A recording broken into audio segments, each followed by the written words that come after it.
Coming up on UGTV.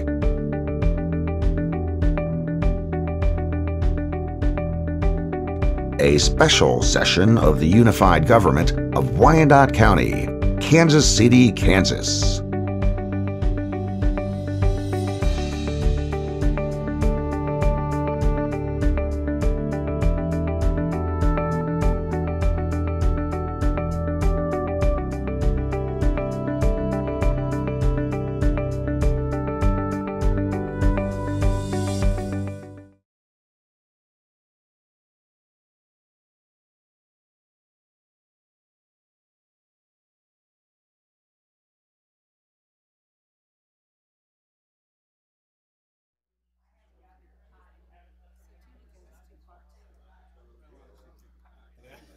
So I'd like to call the meeting to order. I would like to thank everyone for being here tonight. I'd ask the clerk to announce the meeting and call the roll. A special session is being held on Thursday, March 7th, 2019 at 5:00 p.m. in the 5th floor conference room for a presentation on SOAR year-end and 2019 goals. The Commission will recess in that capacity and reconvene as the Board of Health for a presentation on the Board of Health. Roll call. Mugia. Johnson. Here. Kane. Here. Markley. Here. Walters. Here. Philbrook. Here. Bynum. Here. Burrows. Here. Townsend. McKiernan. Here. Alvey. Here. Thank you. Tonight we will have two presentations. The first is a presentation on the SOAR year-end and 2019 goals, and the second will be a presentation on the Board of Health, followed by an executive session. I turn it over to Administrator Bach to introduce staff. Thank you, Mayor and Commission. As noted tonight, our first presentation is regarding our Stabilization, Occupation, and Revitalization Program, which is really the direct result of Commission direction to go out and remove blight, help to put in housing initiatives that we can to fill in gaps. Started several years ago, and it's become an effort that there's been a good, focused, unified effort amongst many departments, many which are represented here this evening, and will be here part of the presentation. So with that, we wanted to come forward as we have been doing and give commissioners updated, since this is a major area of emphasis for you all as to what happened last year and this year. And I will turn this over to Assistant County Administrator Melissa Sieben and let her begin the presentation. Melissa? Well, thank you, Mayor and Commission, for having us again tonight to talk about SOAR. I hope you will find this presentation interesting and useful, and we will talk about where you can see more of our data out on the web after you're done here tonight. This will be a recap of what we did in 2018 and also a discussion about where we're headed for 2019. We don't have it segmented out by year like we may have in the past, just because so much of our work is fluid in between the years, and it's not easy to do that. So our first slide is just to remind you why we're here.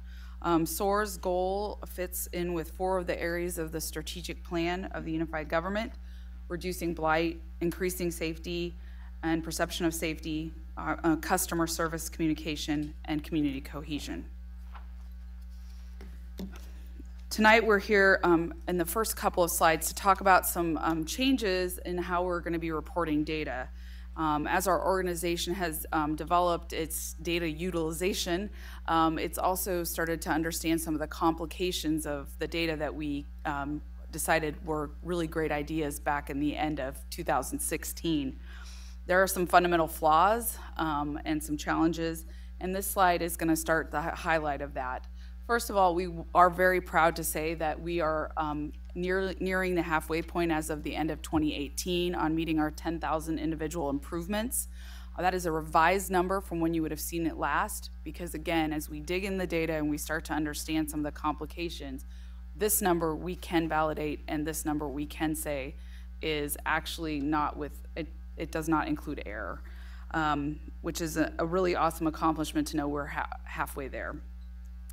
We are still looking at utilizing the transitioning land bank properties. That is definitely something we can count, and we're really excited to say as of the end of December 31st, 2018, there were 26 completed home rehabilitations. When we started this wasn't even something we were contemplating. Spoilers. I know, sorry, spoilers.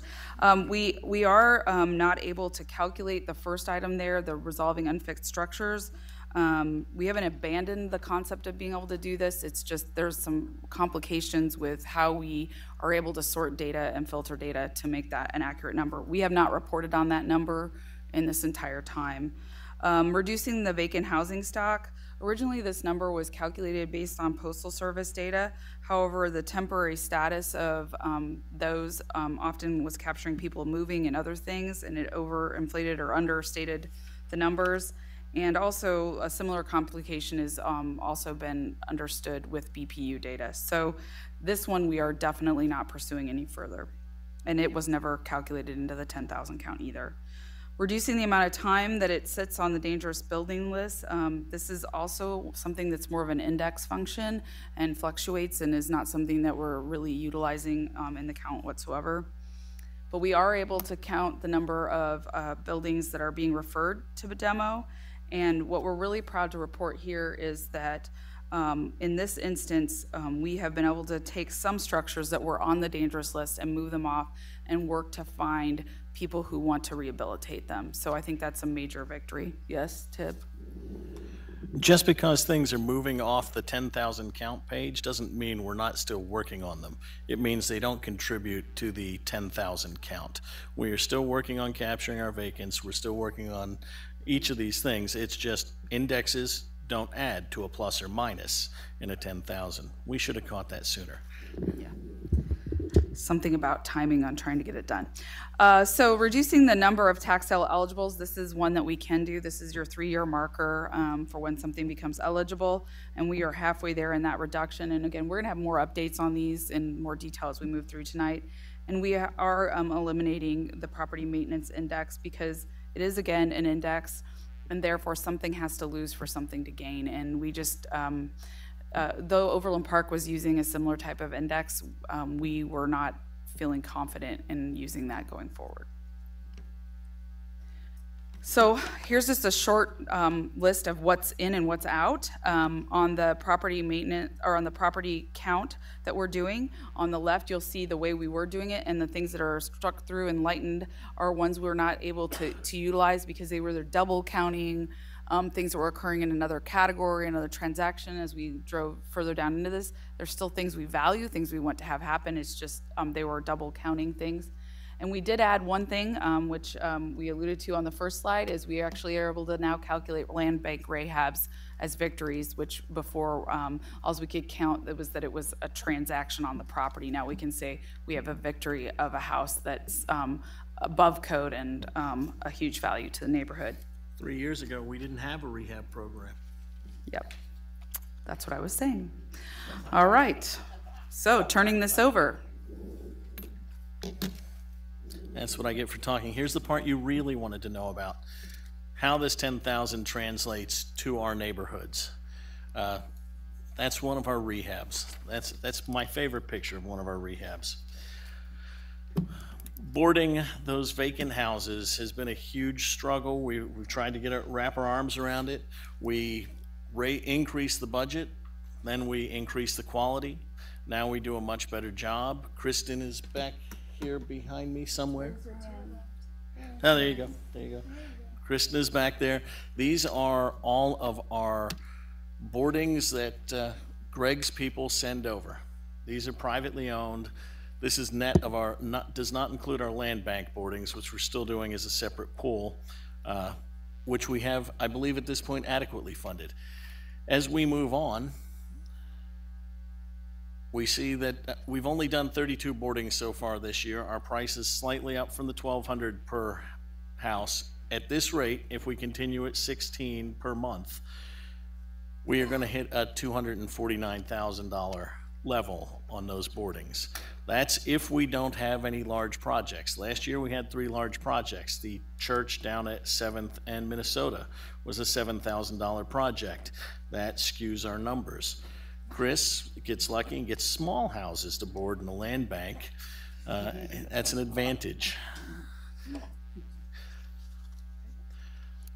After we board them, many of them end up in the tender loving care of our delinquent real estate office. If you don't know Jenna Hillier, our new delinquent real estate manager, one-time Vista, this is Jenna. Hello. This represents the changes that we've had in the last couple of years. This is the second year running where we've had more than 2,000 parcels go through the tax sale. That's largely in part to the fact that we added one tax sale, but also that we've been able to abstract almost 750 parcels per sale. So these are going up and continue to do so. I've got a very motivated group of people that I work with, and I'm very proud of them and happy to work with them. We've worked on enriching our customer service. We have several bilinguals that work in the office, since most of our customers are bilingual. This has been really a good attribute to our department. Also making sure that we're getting a lot of the letters and things that we send out that are also in Spanish. So we're reaching more of the people that way as well.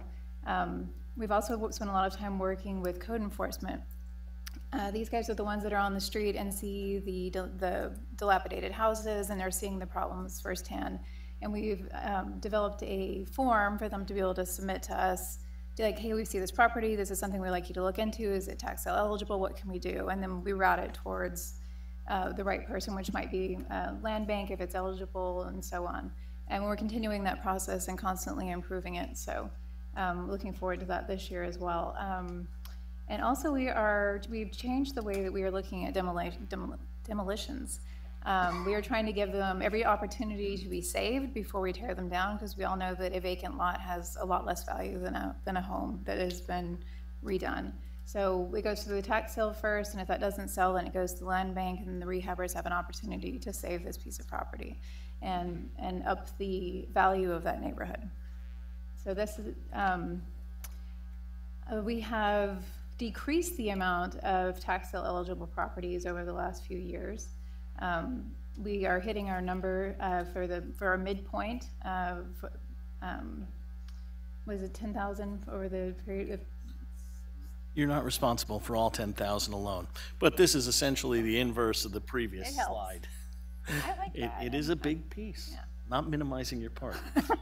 So this is continuing to improve, and we see that moving forward with some of the things we're going to implement, this will keep happening. We are steadily working through the backlog of those people who have not paid their taxes in sometimes years and years.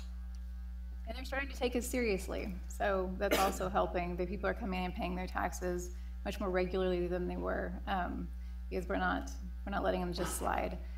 So this year we are focusing on, really trying to focus on structures only. We have a lot of vacant lots in our land bank, and we are trying to move more structures through that as well. So that's what we're doing for a December sale. We're looking for that to be, the majority will be structures only. I think we'll probably only have a couple hundred vacant lots that will go through in December. So that's what our people are working on right now. And also we've come up with 3 programs that we're going to work on this year. The first one that we have the draft of in English, we're working on the Spanish version, but this is to address the people who owe less than $300 in back taxes that are delinquent. It costs $200+ for legal fees for us to file. So if we can catch them before we have to process that, it'll save us time and money, and it'll also save them time and money. So it's just a different way to reach out to our customers and do better customer service.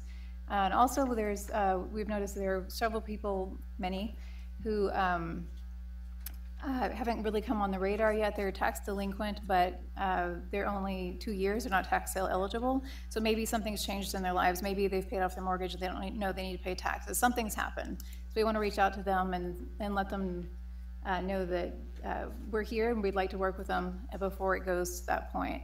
And the last one is to notify them once we pull the list for the tax sale, ones that we're going to abstract, let them know they're on the list. So maybe we can get those people off the list and paid up before it gets to the point where they're in the tax sale, because they're expensive. So, and we're trying an approach here that's more friendly, a little less legal, kind of a, hey buddy, hi neighbor, we want to work with you, we want to save you money, you know, not be, just a more friendly approach, I think. So this is just a little postcard. We're looking more at an actual letter, but that is basically what the program is going to entail. So, thank you.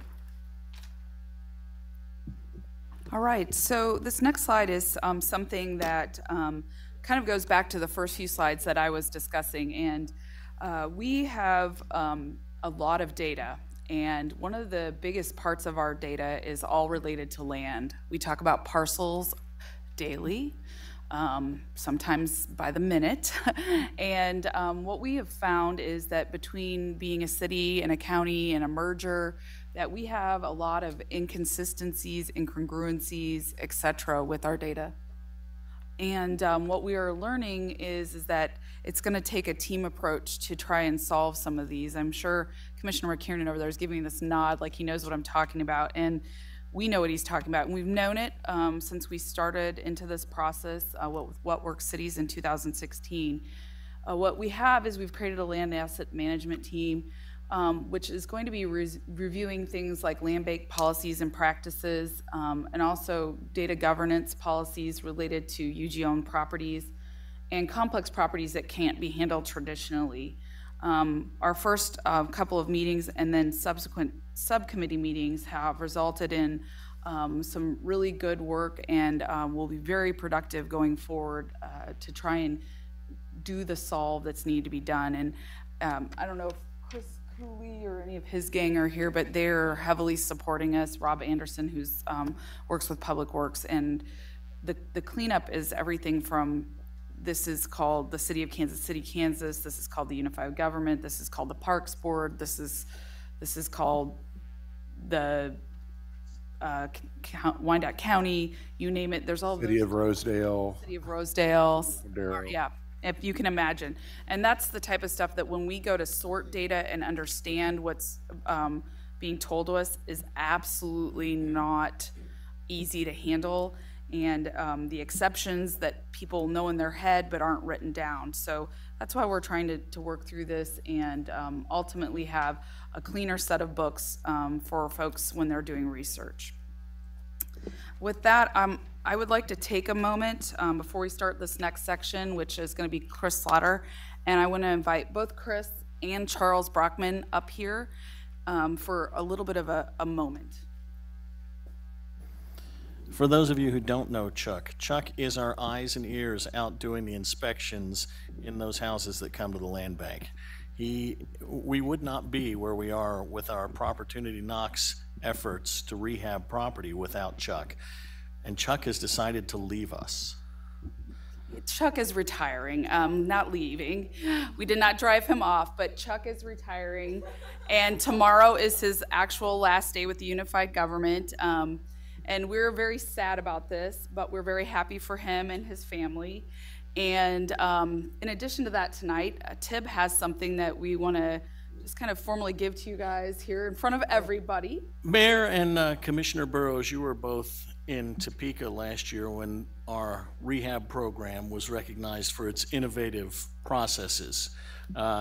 We would not be where we were without the courage of the commission, who agreed to let us take in houses on our promise that we could turn those around. And we could not have done that without Chuck's eyes out there checking those houses and the work Chris has done to get those houses into the hands of contractors and back out on the street. So we would like to give them both a round of applause, and especially Chuck as he departs in his new life.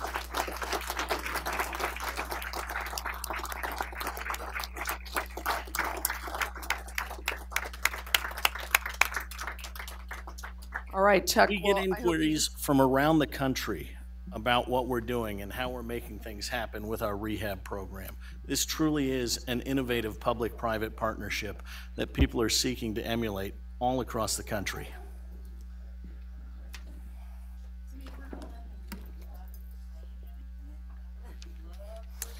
Next up is a small song by Chuck. Chuck was very resistant to me even calling him out, so I appreciate you for not passing out on me. Thank you. He's in jeans. Yeah, he's very proud of that. All right, Charles, or not Charles, Chris. Okay, moving on. What you have in front of you is kind of a map that shows where our 26 completed rehabs are. 26 completed rehabs in our award-winning rehab program. And we're very proud of that. Thank you. But we also have others that are close to being completed. So we currently have 38 that have the rehab processes started. There's another 14 that we're just waiting to close. A lot of our rehabbers are selling these houses and they're requesting title insurance. So we're just working with the title company to get them in and close and get those. So we have about 52 that are soon to be or under the rehab process. The last point there that we wanted to point out is what we're trying to do is capture the appraised value of when we grab these houses. And what we did is we took the 2019 values that just came out, and what we've done is we basically have increased in appraised value of those 26 houses about $1.3 million. So that's, in my opinion, more than we thought we'd ever do, but we're going to keep striving to increase that number every year. And Chris, tell them about your new star performer on 55th.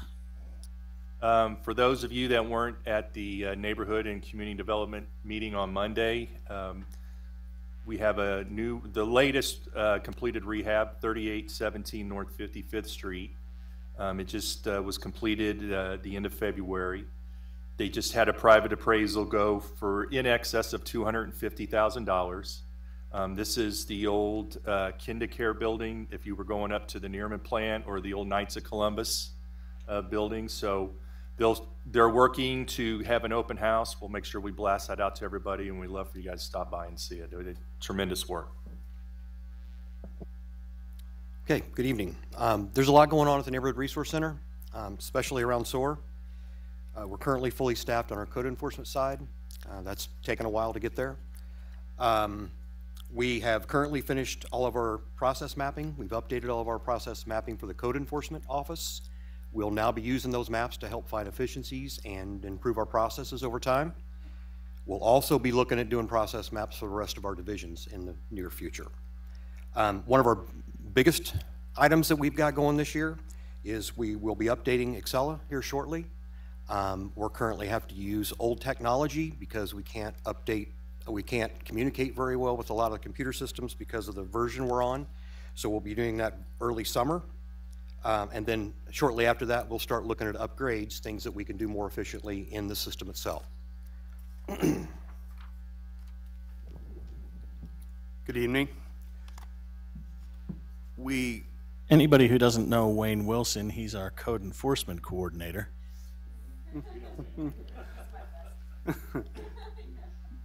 Last year we encountered some issues with our abatement program for weeds, and we've done some work on that the end of last year and the beginning of this year. So we're expecting that 2019 is going to be much more successful. The ordinance allows us to notify one time and then proceed with abatement thereafter.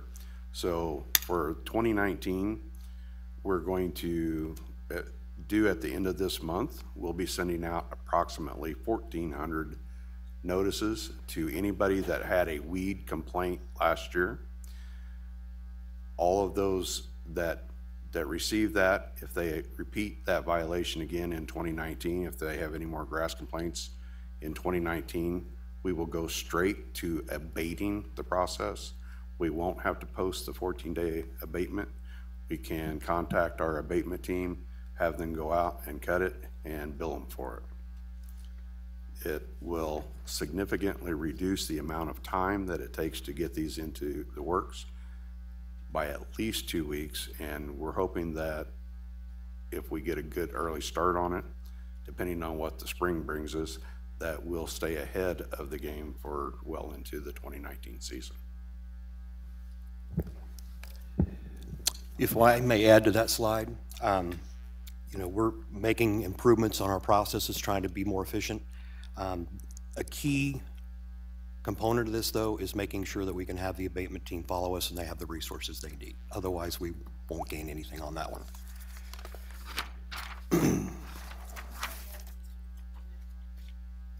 That's coming shortly. No spoilers, please.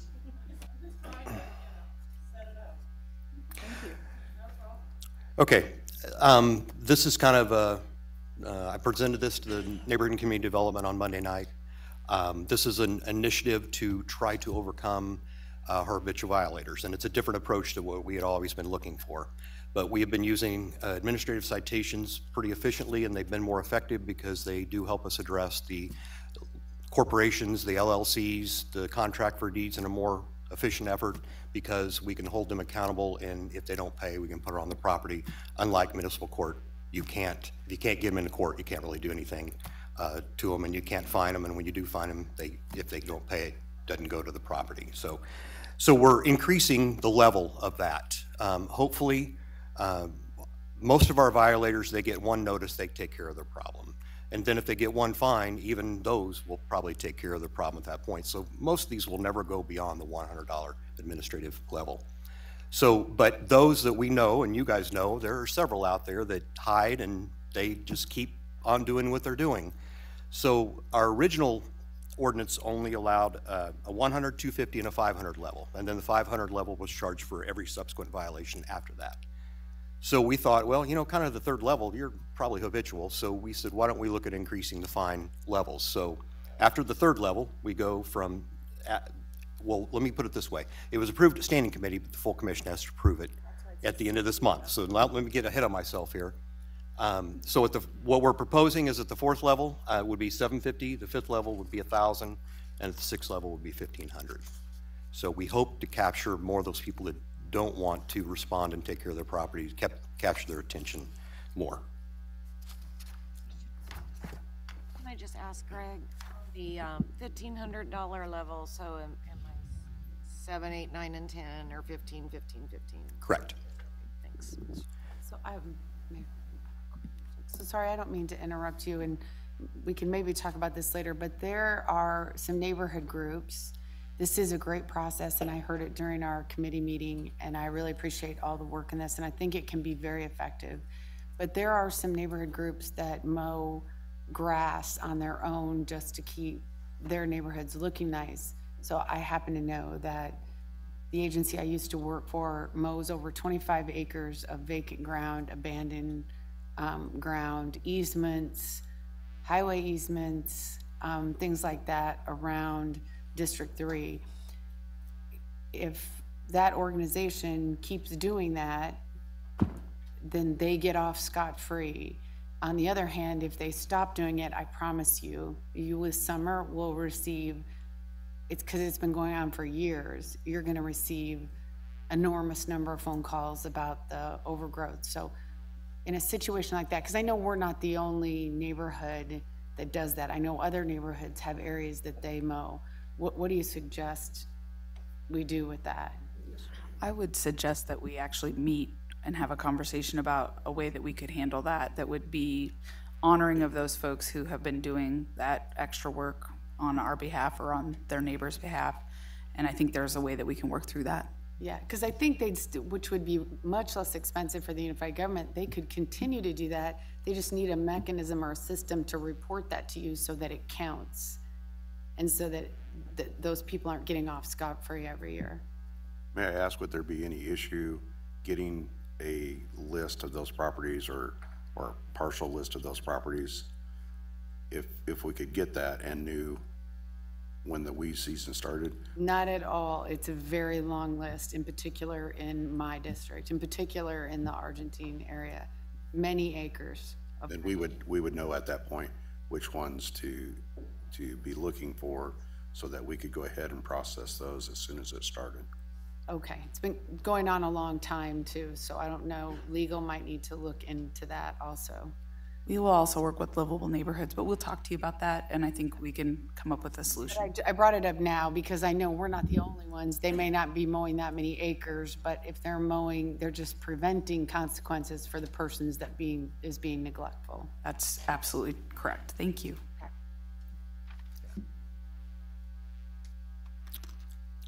All right, vacant property registration. We have implemented a vacant property registration program through ProChamp's a third party. This started back in last year. We've trained our employees in the system. We currently have 526 properties registered as of 3/6 of 19. These are all registered on the mortgage and default side. And we do have a dedicated half-time or part-time staff that is, it's full-time staff, but partly dedicated to this program. We do have 4 that are privately registered. Next slide. Sorry.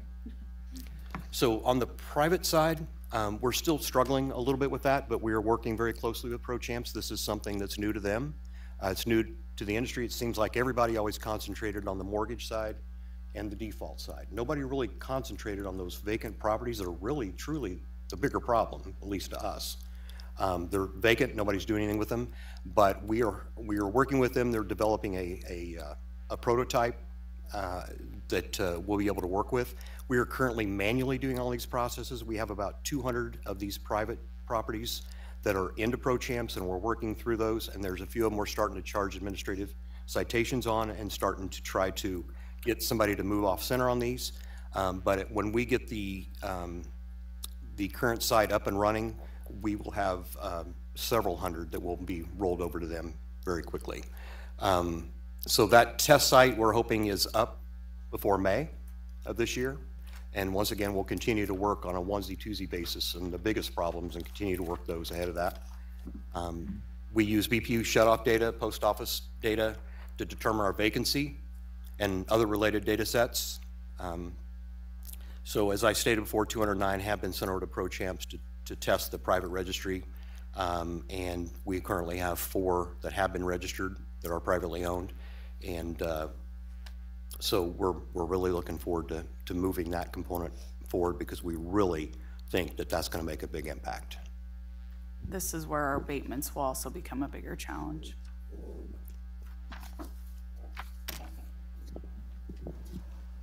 In 2018 was the first year that the demolition program received a $1 million increase to the budget. This gave a total of $1.7 million. 100% of that was expended or encumbered. Those funds allowed us to award 76 structures for demolition. 68 of those are residential and 8 commercial projects. We started 2018 with 105 structures on the list. We did remove 23 structures last year due to them being located in historic or landmark environs. This year we started off with 84 structures on the list.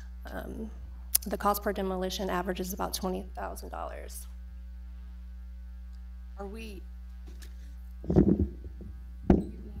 to the point to being able to be strategic for development purposes? Are we still in ER mode of just getting down stuff that's, I hate to always bring up Commissioner McGiernan's house that was literally laying on.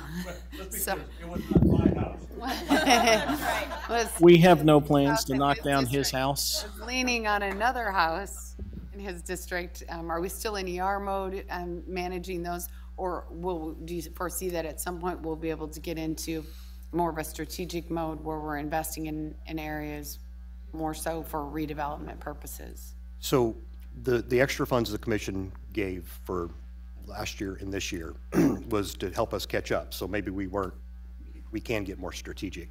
So I think the strategic part has already started because now that we're able to get control of some properties, demo's not the only option. We're able to get those either in the tax sale process to get them to a private citizen or hopefully into the land bank where we have a little bit more control. So we have removed a number of properties strategically from that demo list because we could get control of them, and then also because they were in the historic environs that we didn't want to raise them anyway, if at all possible. So we are looking at other alternatives. Numbers-wise, you see that we took down 76 last year. We had 84 on the list, so those funds, as of January 1, really, we'll get the same amount of funds this year. We have enough to cover that, what we have on the list. Mm-hmm. However, we have had several fires already this year that have become that ER mode that we have to address quicker than later. So we have those unexpected occurrences that may push a few of those demos that we had hoped to get done this year into next year. I would add one thing on the strategy part related to the rehab program, and that's that if those about 75 houses that have been rehabbed or about to be rehabbed or have had to be demolished, that's another $1.26 million that we would have had to spend on demolition that we're not spending on demolition by saving them. So not only do we save the price of the demolition, but we were increasing our property values with that. So that's a big part of the strategy on the demolition side as well, is not to demolish if there's another alternative that is good for the community. Mm-hmm. Right. Last year, we implemented a mandatory requirement for demolition contractors to install a straw wattle versus a silt fence for erosion control. The straw wattles are meant to decompose over time, so they're not needed to be removed once grass has been established. They also look better, in my opinion. This is an example of a sign that's now available to place in the yards of properties that have been awarded for demolition. The sign will remain in the yard for up to 60 days. This is to, there's an example. This is to improve communication and keep the neighborhood informed of upcoming demolition projects. We'll also have door hangers available later this year to place on immediate neighbors' doors with contact information in case they have any questions or concerns.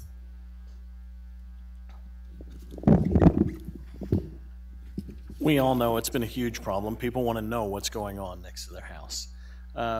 In process improvements, things that we've changed. We talked about earlier this year, or last year, we talked about shifting the dangerous buildings, where those actual dangerous buildings continue on the list. Everything else that has been in the past going to the demo list because we had no other option is now going through an extensive process to see where else we can intervene to keep it off the demolition list. Some of those still find their way back there, but we are diverting everything, trying to save everything we possibly can. And in another improvement, because we get complaints sometimes that we still carry buildings on our maps for some time after they've been demolished. In the new process, as soon as the final inspection is done on the demolition, there will be a system email that Aaron will send the same time it goes out to the contractor, telling them that their demo is approved as complete. Ghost will now go to GIS as well, and they will have it off the map within the week. So we will be working within a week of real time on updating those maps.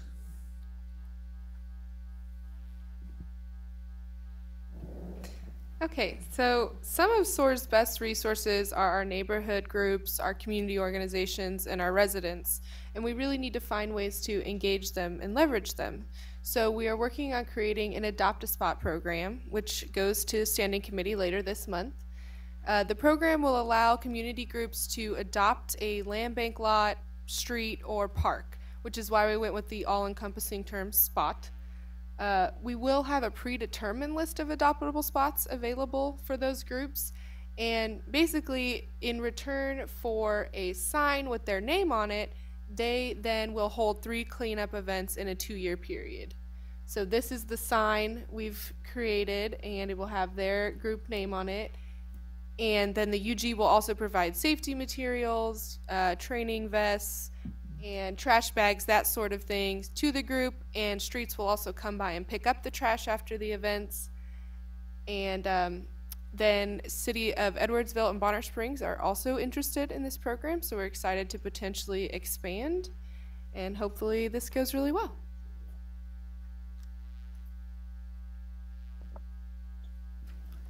As part of our reinspection processes, this past year, over the last couple years, the appraiser's office has gone out, and we have been doing re-inspections in these areas. And you'll see in 2017 we kind of got asked to start doing that area, so we did 320, and then this past year 843 parcels. We also did areas around the NRSA area. One thing that we did notice was that residential class property values in this area did increase on a median of 8%. And then on commercial, the values increased on a median of about 10%, which this is just a little bit under that area as far as the residential around it. But we did see an increase, which is on our valid home sales volume, which is, I feel like, a positive, because it increased from 10 sales that we were able to use for in this area versus, last year versus 17 this year. So there's some good open market transactions happening in this area. So I also want to note on here, if I could have Wilba come up real quick and just give an update on a little bit of a snafu that we've had with some CDBG spending in this area. And we'll be working back with our community groups, but if you just want to go ahead there and just kind of share with them what we're trying to do right now. You're talking about the parks? Yes. As you all know, in the past we've had, can you hear me? It's on. Okay. We have to use the environmental review process for our CDBG dollars. And last year during the budget process, we assigned $780,000 of CDBG funds to help make park improvements in the NRSA at City Park. As part of the environmental review process, we notify 13 Indian tribes of the work that we're going to do and wait for a response from them. And the Osage Nation has sort of registered a protest or a, we want more information on City Park. They just did that last month. So everything has to come to a halt. We've been talking to HUD in the last few days, and looks like we're going to have to hire an archaeologist to do a cultural resource survey for the areas in City Park that we want to work in. And until then, we can't spend any CDBG or federal dollars in that park project. So as I've been sort of yelling at parks to get their work, ready to go, let's go, let's spend money, we've had to tell them now, well, you have to stop until we do this. Our ongoing fun with using federal dollars, but we will work through this, we will prevail, and we'll be communicating here shortly with our residents in this area about what's happening. Rob? Thank you. So there's some statistics on the screen about our first year of zoning code enforcement, but what I really want to focus on are a couple things that are coming up. One is that the new ordinance amendment proposed for administrative fines will allow the zoning enforcement officer to use the administrative fine process as well. We think that will be great because especially when you focus more on the business side of zoning, there's really not a person that the courts can get a hold of as easily. So we think that'll be a great improvement. The friendly letters that we sent out to all the businesses about signs and landscaping, I think paid off. And I think that you'll notice that the signage, there's a lot less random signage around the community. It's winter time, so that might change in the spring, but we, I think, dealt with that pretty effectively last summer with the help of Jason Faust, the zoning officer who you all have met before. And I would just note one thing about Jason, his customer service is really friendly.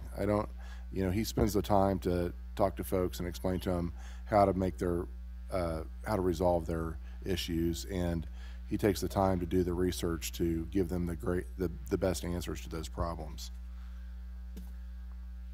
Also want to talk a little bit about the central area plan.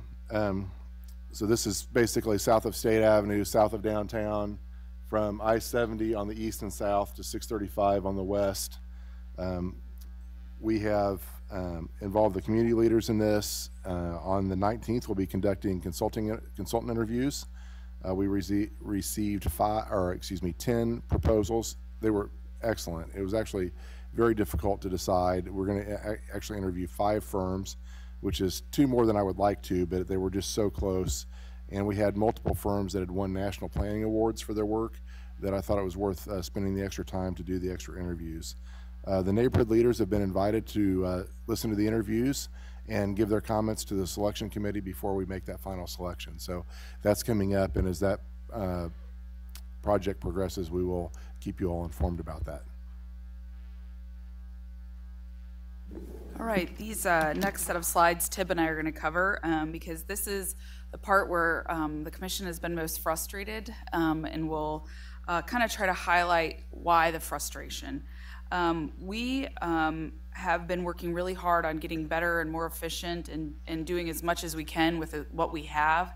But what you'll see here is the yellow line, or let's start with the blue line. The blue line represents the number of cases that are opened each day by code enforcement and referred over to Parks team for abatement. Over to Kristen. You may recognize on my left, Kristen Love, who you may recognize from such earlier things as our boarding program. Yes. She's also our abatement program. Well, she coordinates staff to go out and respond to our abatements, which is very critical. What you'll see is that staff that Kristen dispatches completes on average during the time period noted here 7 abatements a day. Only when they peak up to having overtime, extra help coming over from regular parks crews, do they do somewhere between 8 and 9 a day. So it is quite a separation between volume in and completions out. We start right out of the gate at half the capacity. So every day they fall further and further behind. So by the end of the season, we're how far behind, Kristen? Between 8 and 9 weeks. This slide shows you why that happens. So what's critical here is as you've been listening to us tonight, everything that we're going to do is only going to continue to push more pressure onto this team of folks. So we'll just kind of show you what's happened since SOAR started its work. The team has been fantastic. In 2016, they addressed 613 abatements. In 2017, more than 3 times as many abatements. That stayed relatively even. I have a quick question for Wayne. Are you guys sending over all the abatements you could? Are we working full throttle? No, we're running probably at 80%. We can send significantly more over. Part of the issue is we get to a point that they're towards the end of the year, they're so far behind that it doesn't do any good to send anything over, because by the time they get to that point, it's going to be into November or December, and they're never going to get done that year anyway. They will still get it done. It'll just be 10 weeks from now. Now, the people who are doing this are the same 3 people and a supervisor, not to say supervisors aren't people, that have been doing it all along. We asked these 4 people to triple their productivity, and they do. It just takes a lot longer. If I can interject real quick, the big significant difference between 2016 and 2017, at the end of 2016, that's when we engaged the process that all trash and weed complaints would be addressed through an abatement. Before that, we were doing the notice of violation, they weren't correcting it, then we would start the abatement. So now everything that we address that's trash or weed starts off immediately with a 14-day abatement. This year, as we talked about a moment ago, for at least those 1,400 people, those are going to be going straight to the team without even a notice, a second notice going out to the offender. So that's going to start off immediately with a significant more cases for the abatement team to address. You can see the smile on Kristen's face on what we will be taking to calling your 10-week abatement process. So it's very nice for us to be able to now have a handle on what we're dealing with and to be able to at least share with you sort of what we're seeing and what's happening, and to give you kind of a visual of what it would take to start biting around the edges of this. So as you've seen, we start working at half the demand. Our capacity is half of what the demand is. By the end of the season, at our best, we're 8 weeks behind or 10 weeks behind. If we continue the way we have, we will get the exact same results we got last year. We'll finish out the season 8 to 10 weeks behind. If we were to add a second crew, then we would at least start in late April or early May being able to handle that capacity. Now, last year we racked up over 1,100 hours of overtime and some undefined number of hours of other parks personnel being reallocated to support this team, just as they are able to. Yeah, so the actual accounting on the extra staff coming in, we're not assigning by project code or sort of like work hours on a certain project. So that's where we can't really account for that. So this is just a straight line version of what's actually happening. Payroll has asked us to mention that if we had an actual timekeeping system, we might be able to track it that way. I don't believe Kayenta is not that kind of timekeeping system. Payroll did not ask for that. But thanks, Tib, for the commercial. Just to note, we have updated the SOAR dashboard on the web, and you can get that by going under initiatives and clicking on the SOAR program, and look at what we've got there for data and other information that we put out about what we're doing for 2019, as well as what our accomplishments were in 2018. And we did, I believe, hand out to everyone here our 2019 list of our work, basically our work plan.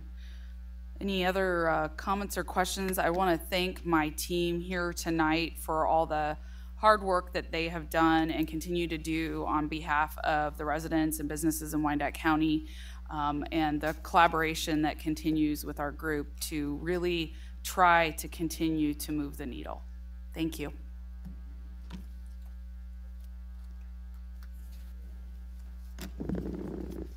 Yes, Commissioner Markley. Obviously, I think you guys are awesome, and I really appreciate all your work. And Murgia and I over here are waiting for the TIB radio show. You could get to work on that. That'd be good. Yeah. Thank you, guys. You could talk about light topics. It'd be cute. His own podcast. Great. All right. Thank you, guys. Doesn't need any encouragement.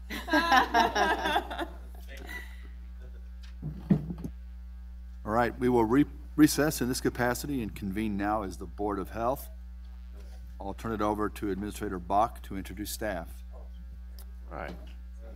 Thank you, Mayor. As they are transitioning to the new group, I'll just hold it for a second. And as Chuck Brockman is walking out, I'll just acknowledge him too for his years of service. Chuck, appreciate all your work. Makes it more fun. For those of you that don't know, literally there were times in economic development when Chuck was the last man standing. He was the only person I had in that department to go down to and work through things for periods of time. So, missing. Bowl of chili. So the next item to come forward. If I don't have to make it, I'll take it. Yeah. Next item to come forward, as the mayor said, is our duty as the Board of Health. Per state statute, it is one of those items that the county commission across the state of Kansas is considered to be the Board of Health for that jurisdiction. We have not officially met as the Board of Health in a long time, many years. I'm not sure that we could quite track down the last time we did that. We're going through an accreditation process at this point, and that takes us to where we are today. So, as the mayor has already adjourned us as the Board of Commission and convened the Board of Health, that action is taken. So I will go ahead and turn this over to Terry Breckhausen, our Health Department Director, and let him start the presentation with staff. Terry? Thank you very much. Thank you for having this meeting, and for the Board of Health. We have no idea when it met before, years ago, and so we tried to tap some memories and we couldn't figure that out exactly. So anyway, Julianne Van Loo is going to make the presentation. Julianne is to my right, and she is the division head of our Planning and Operations division, and she's leading our accreditation efforts. To my left is Terry Garrison, and she is the deputy director. In my absence, then Terry is in charge of the health department. And then to my left is Dr. Alan Greiner. He's our medical advisor, which we contract with through the KU Physicians Incorporate, Inc. And then he's been with the health department for approximately 2 decades. So I'm going to turn this over to Julianne to make the presentation and lead us through this. Thank you. Thank you, and thanks everyone for being here. If you're in the audience, there are some handouts at the back table. If you're interested, we have several community partners here. We appreciate your time as well. So as Terry mentioned, we're going to go through, kind of explain the purpose and the role of the Board of Health. We're going to talk about health department functions and services, and then give you an accreditation update and kind of talk about what is coming later this year and in coming years for the health department. So to give you a little bit of context about the public health system in Kansas, it's a decentralized system. So there's 100 local health departments that serve the 105 counties in Kansas. And then there's a three-legged stool that kind of covers local jurisdiction. So there are county commissioners who serve as members of the Board of Health. There are local health departments that report to the local Board of Health. And then there's a health officer that serves at the pleasure of the Board of Health. So we'll be talking about each of these three components of the local systems. So there are 6 standards nationally for boards of health and their governance functions. We're going to talk through each of these 6. In the binders that you have, members of the Board of Health, there are reference materials for you that kind of outline these in greater detail, but I'll be going through them relatively quickly. So the first one is related to policy development. So as a Board of Health, we look to you to help set internal policy for the health department as well as external local policy. So obviously local ordinance related, et cetera, the many things you guys make decisions about that impact the health of our residents. We look to you for resource stewardship, so making sure we have resources available to us. This obviously touches on our budget, but also talks about legal, human, technological, and material resources. So making sure that we as a health department have what we need to do our job. The third major function for a Board of Health is legal authority. So this is about ensuring that we're meeting our legal requirements as relate to public health law. So there are Kansas state statutes that we'll touch on and local ordinances that require a health department to perform certain functions. So ensuring that we're meeting those legal requirements. The fourth area is partner engagement. So being our elected officials, you represent a wide swath of Wyandotte County. So making sure that you're helping us build and strengthen community partnerships to work on public health issues.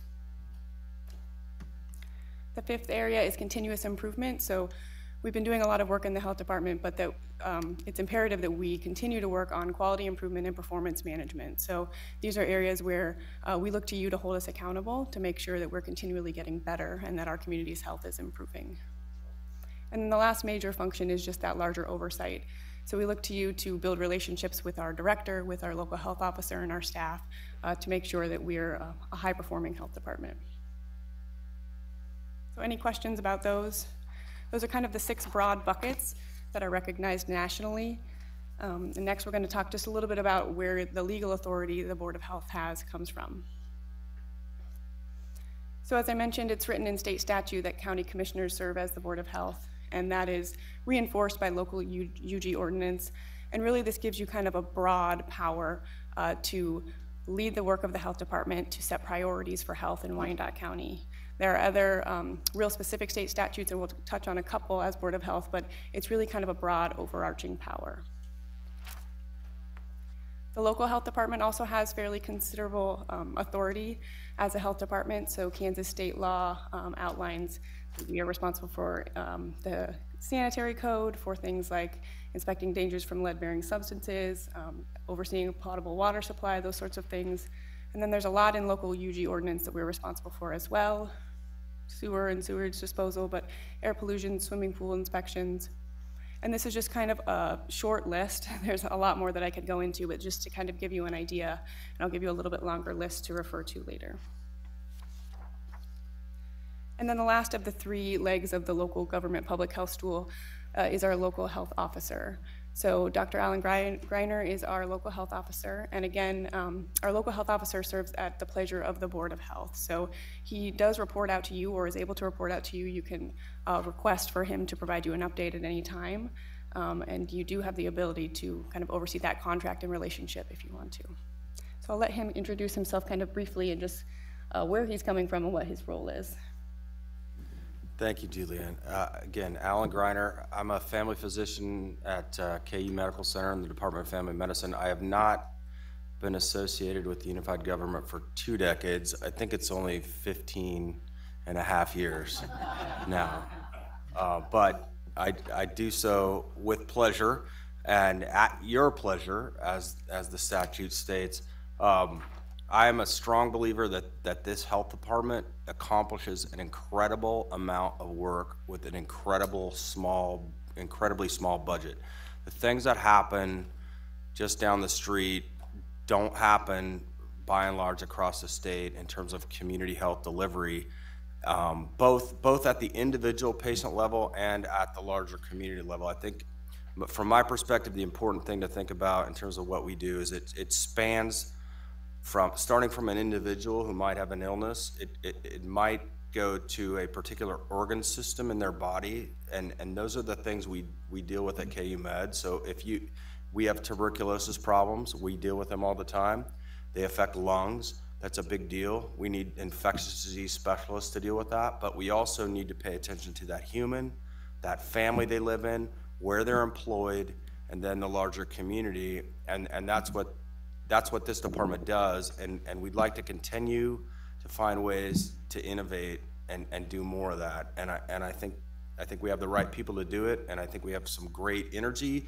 Many of you may, well, I don't know who saw this in the last 24 hours, but our county health statistics actually improved for the first time in almost 2 decades. So we have gone from last as a county in the state to a few points from last, which I think is actually a very strong indicator of the kind of energy and positivity we had around the community health assessment and community health improvement planning activities that Julianne and Terry and others have been heavily involved in. So I'm happy to continue to serve at your pleasure and feel like my job is to be on call for all of you. I am on call for them, and I'm on call for you 24/7. So that's what we want to do.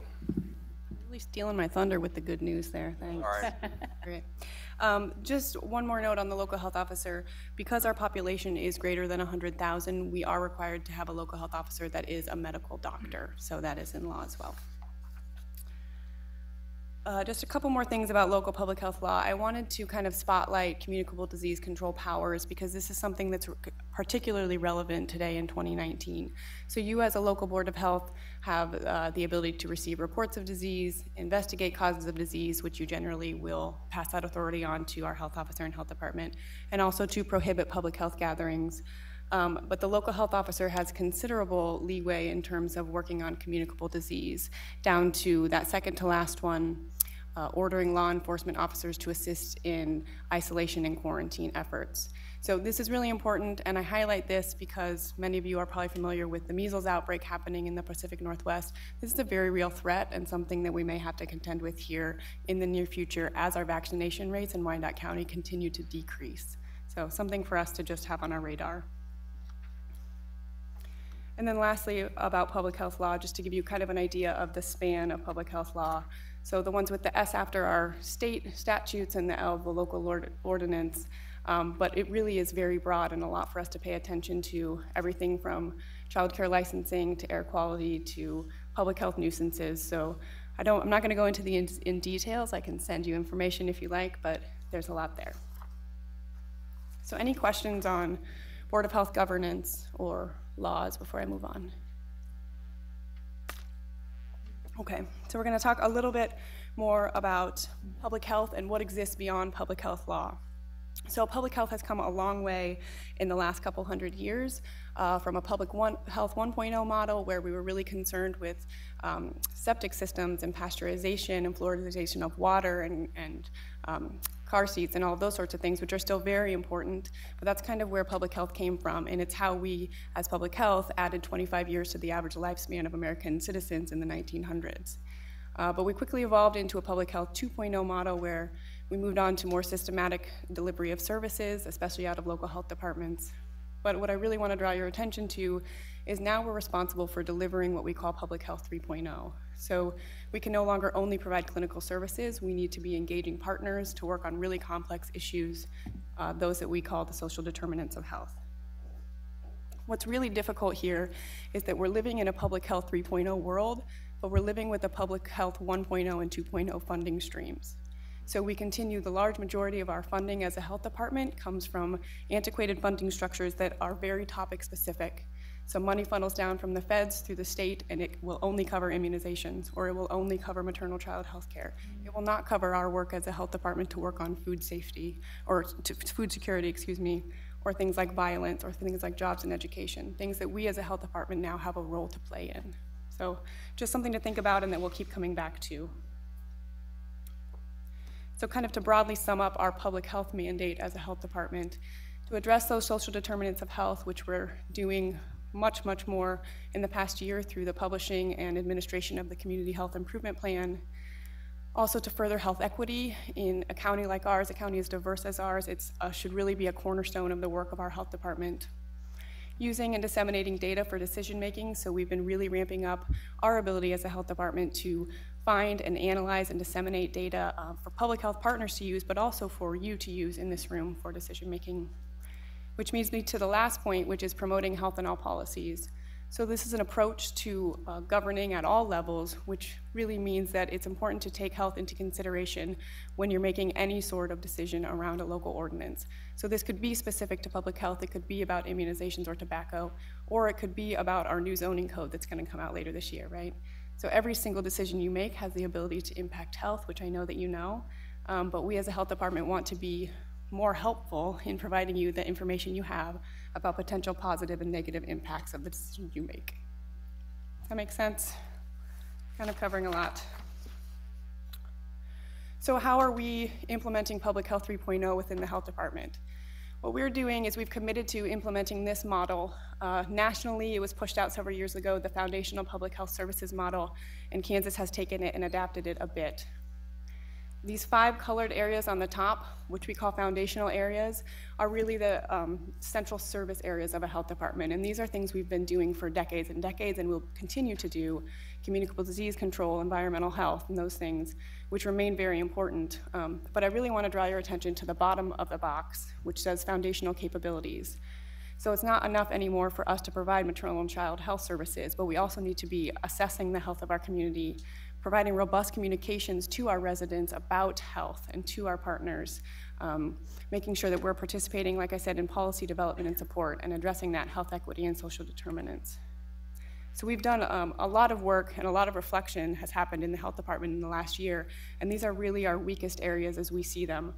So we've been working on access to care for many years from a clinical standpoint. We serve those who walk in our door, but it's also the responsibility of a health department to worry about access to care for those people that we never ever see, right?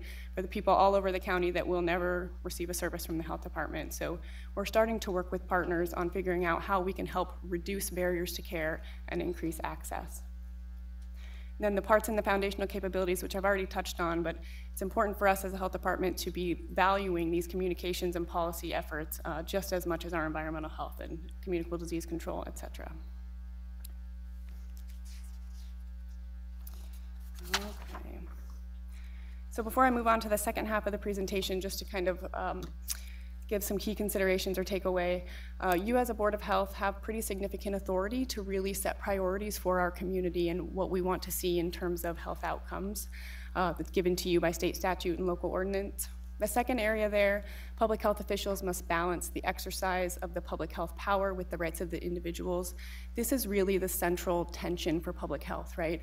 We care very much about the freedom of our residents to make their own decisions, but we also care very much about our residents having decisions to make, right? Having choices and having opportunities to make in order to be healthy.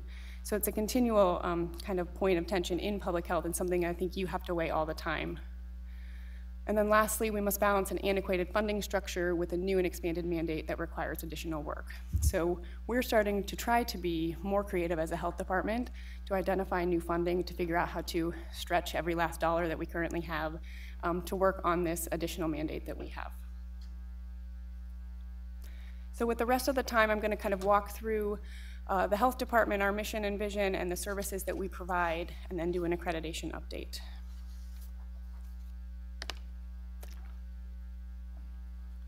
Our health department staffs 87 FTEs with about $7.75 million in our annual budget.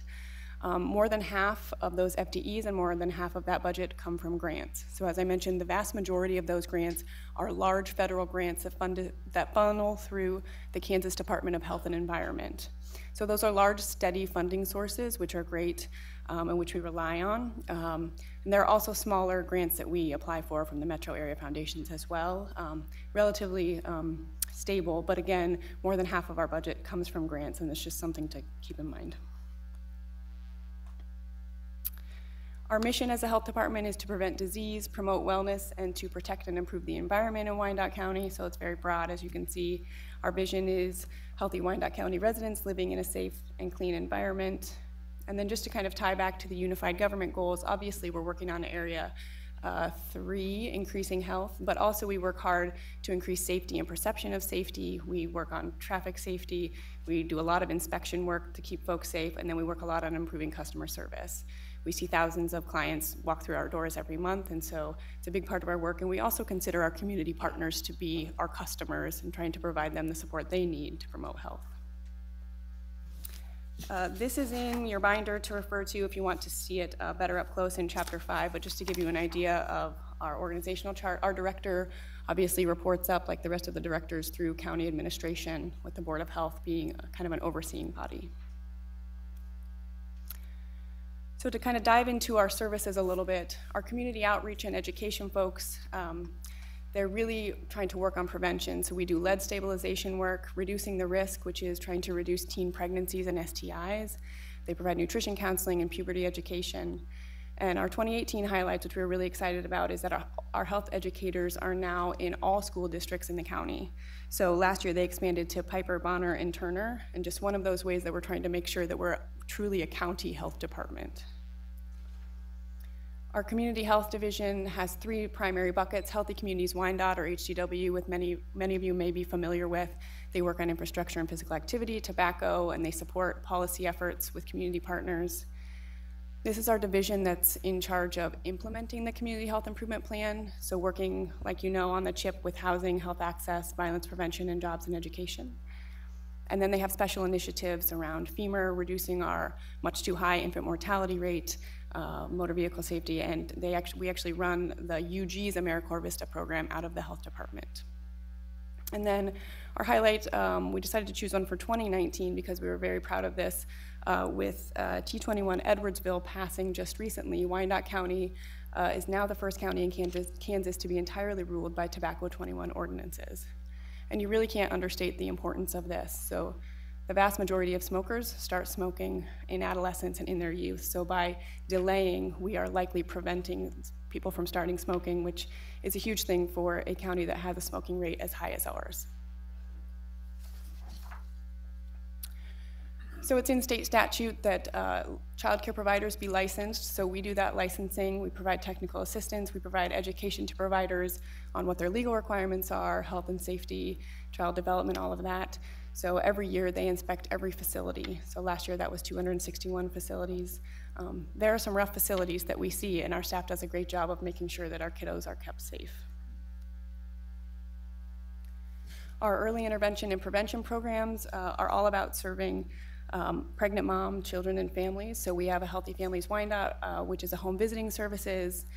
We have case management services, our youth empowerment services, prenatal classes, and special health care needs. So really working with vulnerable and generally high-risk moms and babies, which is really quite the preventive work. Our clinical services remain very robust. We've done this kind of work for a really long time, and we're quite good at it. We do family planning, STD and STI work, PrEP HIV clinic, we have an immunization clinic, and we have a moderate complexity CLIA certified laboratory, which is pretty rare for a health department, so we can provide a lot of lab services that a lot of health departments can't provide. In 2018, a really big deal, we're the first health department in the state to open an HIV PrEP clinic. It's also a big deal because we have a disproportionately high level of HIV within our county compared to other counties in Kansas. Our patient support services do the registration and billing, HIPAA compliance medical records. We saw in those clinics I just mentioned more than 10,000 clients last year, and 7,600 of them were new clients that this team registers. Our communicable disease control program, which Dr. Greiner kind of alluded to, is also very important. So if we were to have a measles outbreak, for example, this is the team that as soon as we found out would be not only contacting the person who was infected, but contacting every single person that that person had contacted within their window of being able to pass that on to others. So it's a very important team. They do incredible disease investigation. They also participate in surveillance and reporting so that we would know very quickly if we were starting to see an uptick in some of those communicable diseases. They also investigate animal bites, as you can see. They do TB therapy visits. So it's kind of a cornerstone of the work of a health department. Our WIC program, which many of you may be familiar with WIC, stands for Women, Infants, and Children. So it's a federal program that does nutrition counseling, breastfeeding support. They provide a lot of referrals for other services in the communities and make sure that our folks can access nutritious food. So we get a tremendous amount of foot traffic in the health department from our WIC services as we serve over 5,500 a month. Last year we switched from paper checks to electronic cards, which is a huge deal. So our clients who receive WIC vouchers no longer have to stand at that register and worry about those checks. They now have what essentially looks like a credit card and they can swipe it and move on their way. So one way that we're kind of addressing the stigma of receiving some help. Our air quality and environmental health provides inspections and enforcement work around air quality, swimming pools, schools, private wastewater treatment systems, and retail food. So they're really out in the community every day, all day, making sure, again, that our community is safe.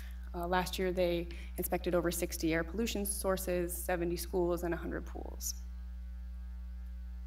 And lastly, our Planning and Operations Division, which is what I am responsible for, covers a diverse array of programs and services. We don't provide any direct services to the community, but we really provide that backbone support for our health department. So we cover data and analytics.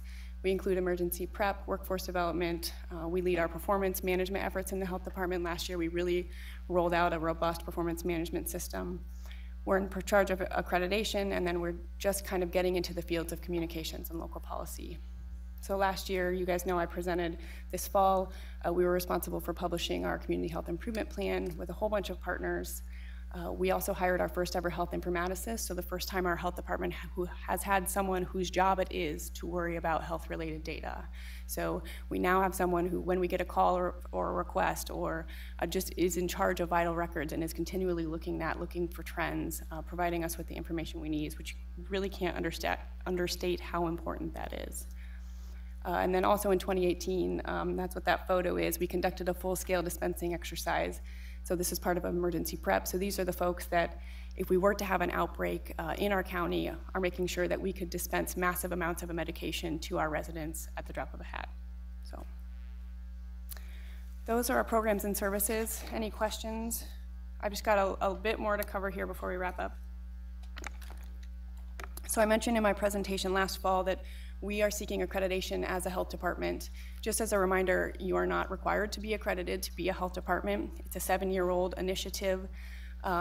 Less than a quarter of health departments are accredited, but all the other Kansas City metro area health departments are, but us. So it's something we're really kind of catching up and making quick improvements on. And what it's doing is it's giving us a set of nationally recognized evidence-based standards to really set ourselves against. So it covers these 12 areas. There are 12 domains, 212 individual standards and measures that we have to meet as a health department. So it's already pushed us incredibly hard over the last 1 to 2 years to make improvements as a health department. It's pushed our quality improvement work. It led to us creating a really robust community health assessment, and strategic plan. It pushed us to work on performance management and workforce development and push out our CHIP last year. And then this year, this spring, what we're really working on towards accreditation is our strategic branding and communications plan, and then starting to work on this health and all policies approach.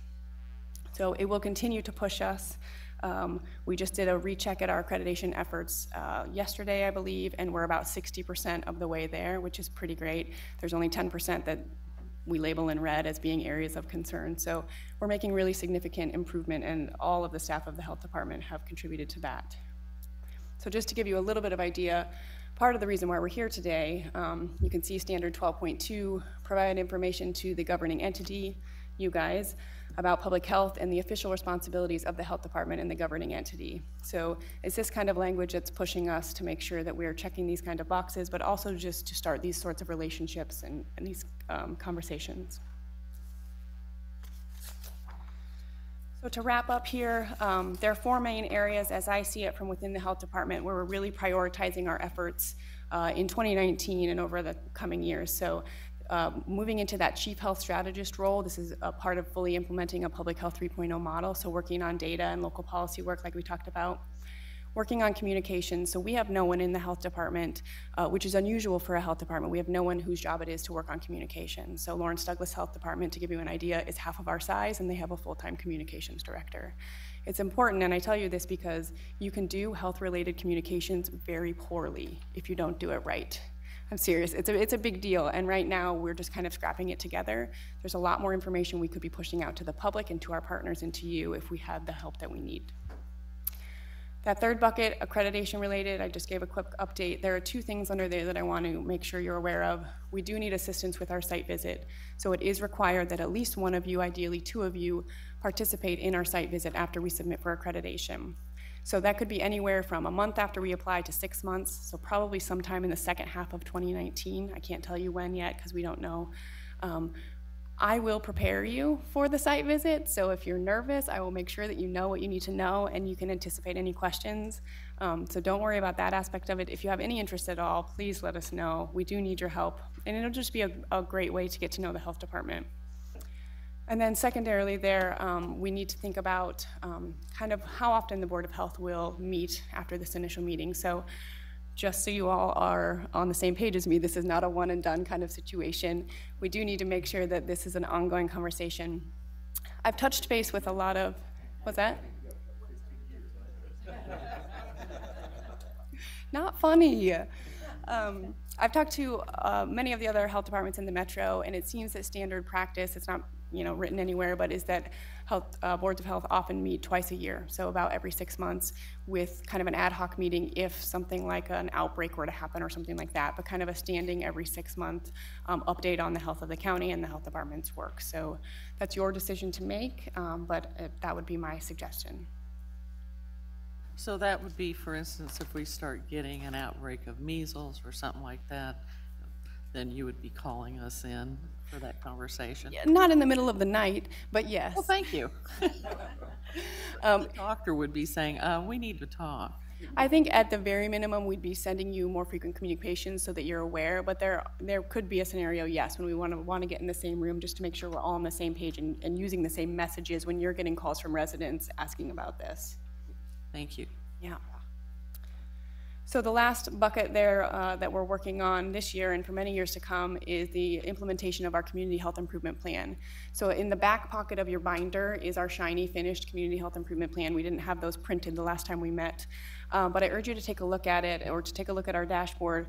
We're working hard with dozens and dozens and dozens of community partners, many of who are here this evening, on jobs and education, safe and affordable housing, access to care, and violence prevention. This is an incredible amount of work. It's an incredible amount of coordination and communication that needs to happen. We don't have anyone staffed at the health department to work on this work, and I just think that you should know that. It's an issue because we're not giving it quite the manpower that it needs, but it's also an issue because I'm starting to meet with presidents and vice presidents of large foundations, and the first thing that they ask me when we start to talk about money is how much the unified government has invested. 3 times in the last month, I've had someone ask me how much skin in the game the UG has contributed.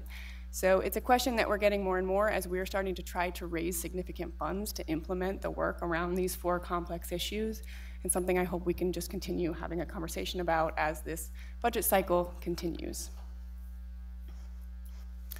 So very lastly, I promise I'm wrapping up here. We've got a couple of exciting things on the horizon just in the next few months. So Dr. Greiner alluded to, the county health rankings are officially coming out on March 18th, so we won't be jumping 50 spots, but we hope to improve slightly. And the big thing there, we'll be sending out communications to all of you to give you kind of a highlight of how they come out, but the big thing there is really checking ourselves against ourselves from the past few years. And an exciting thing that they've added this year are several new indicators around social determinants of health issues, so they're really starting to reflect the diverse nature of health. So we'll make sure that you're updated on that. We'll be issuing a press release so that if you get questions, you know kind of how we're responding as a health department. The first week of April, the 1st through 7th, is National Public Health Week. Also in the back of your binder is an invitation to an event that Thursday. We're doing kind of an open house and a celebration of Public Health Week. We would love for you to come meet some of the people that provide the great services we talked about. Later in April, we'll publish our second CHIP quarterly report, so if you missed the first one, we'll make sure you get this one, really an update on what those action teams are doing on those issues they're working on. And then if you weren't here earlier this week for or last week for the presentation, we are migrating electronic medical records in June. So that's a very robust project that's taken a lot of time and resources and we're very excited about. And then lastly, we're still hoping for a submission for accreditation this July. So a lot coming down the pipeline for us, but we're very excited and we do have the energy around it. So that's all I have. Thank you. Any questions or comments from the commission? Commissioner McKiernan? Thank you, Mayor. Just to Julianne, to Terry, thank you for being here. As Dr. Greiner alluded to, I have become more aware, as I have had more years in this position, of the really incredible work that you are doing with very few resources. And so we really appreciate your work, and I'm really glad that we are starting to have a more routine conversation so that we can be fully informed about that and learn about the ways that we can better support not only the health department, but the health of our community through the health department. And I do see that there's a couple of folks who work in the health department here. I want to make sure that we acknowledge all of the work that everybody who works in the health department does on a daily basis, and thank you for that work. And then I also see we have several local community partners who are here with us as well, and we absolutely want to acknowledge that our community partners amplify the work that you do and really give us a greater return on our investment, and so we want to thank them as well. I look forward to more routine informational updates and to working collaboratively together with you to help improve the health of all of the citizens in Wyandotte County. So thanks for being here. Thank you. Commissioner Bynum. Mayor, Brian, Commissioner McKiernan has taken every single one of my talking points. Sorry. I'm going to say them again. Okay. Thank you so much for the presentation. I want to thank you, staff, and Dr. Greiner, because your work is making us, as the Board of Health, look really good, and I really appreciate that. And Mayor and Mr. Bach, I just think what we have again here tonight for the second time, and I should have said this for the whole SOAR team as well, is just such a representation of our high-quality staff. And I'm just so proud to be in service with such high-quality folks.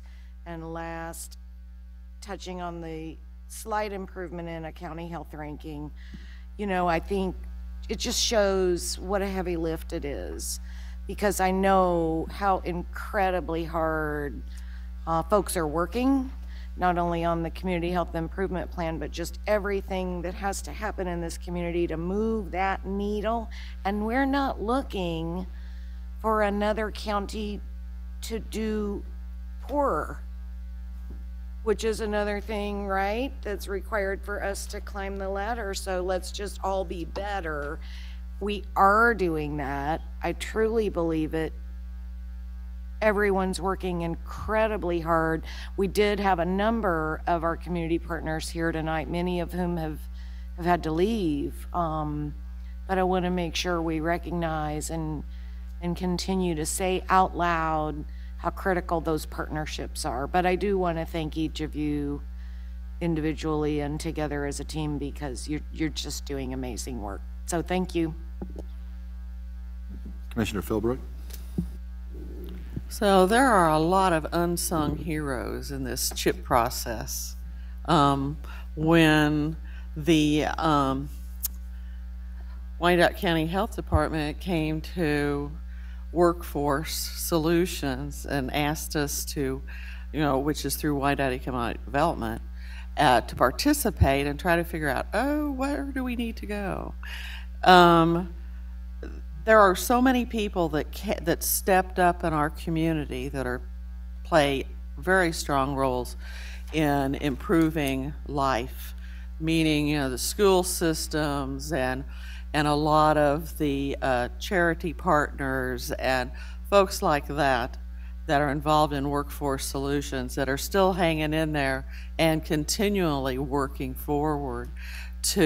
We're the ones that are volunteering a lot of time, you know, and so we're your workforce in the background right now, until we can come up with some money, you know, and give them direction where to go. So we do appreciate you letting us help you, with this. And it's a very encouraging thing to see our community step forward and just grab it with all their hearts to take care of this community that we're all part of. So thank you for bringing that forward so we can work with that. Thank you for your presentation. So we'll recess as the Board of Health and convene as the Board of Commissioners. Do we have a motion to go into executive session for discussion of matters related to personnel? I move that the commission go into executive session to allow the commission to confidentially discuss a private personnel matter related to a specific non-elected employee as permitted by the Kansas Open Meetings Act, and to reconvene in open session at 7 p.m. in the commission chamber located on the first floor. Second. We have a second. Mayor, before we vote, I want to make a comment. They had consolidation 20 years ago. The charter was made 20-some-odd years ago. I think it's time we look at the charter and take a real good examination, because a lot of things have changed in the last 20 years. So I'd like to sit on the committee to take a look at that, and I don't know, we can discuss it as a group later, but I think this is something that is long overdue, and I think this group needs to look at it. Okay. We have a motion and a second. Roll call, please. Roll call. Mugia, Johnson. Aye. Kane. Markley. Aye. Walters. Aye. Philbrook. Aye. Bynum. Aye. Burrows. Aye. McKiernan. Aye. Yes, and we'll convene on the 9th floor.